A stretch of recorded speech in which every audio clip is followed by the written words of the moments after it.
84 बंदरात हा जंजिरा 18 टोपीकरांचे उरावर शिवलंका अजिंक्य जागा निर्माण केला। सिंधुदुर्ग जंजिरा जगी आसमानी तारा।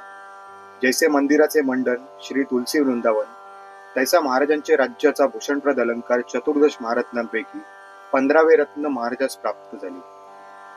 चित्रगुप्त यांच्या बकरीमधील ही वाक्ये सिंधुदुर्ग किल्ल्याची महती सांगतात। डंकिंग ग्रुपने यंदा साकारला आहे शिवराजेश्वर मंदिराच्या गाभाऱ्यात स्वराज्याचे तुळशी वृंदावन, अर्थात किल्ले सिंधुदुर्ग। छत्रपती शिवाजी महाराजांच्या हाताचे आणि पायाचे ठसे सिंधुदुर्ग किल्ला अगदी मोठ्या दिमाखात मिरवतो।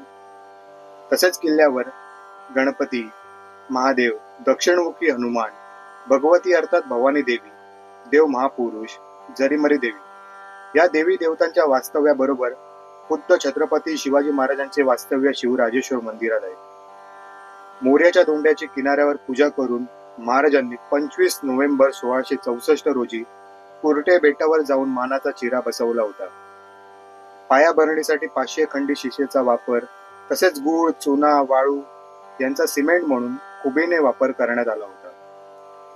हिरोजी इंदुलकरांची रचना असलेल्या दुर्गाच्या बांधकामात 500 पातरवट, 200 लोहार, 100 पोर्तुगीज कारागीर आणि 3000 मजूर यांनी जवळपास 3 वर्षात किल्ल्याचे बांधकाम पूर्ण केले आणि हे बांधकाम पूर्ण झाले 29 मार्च 1667 रोजी।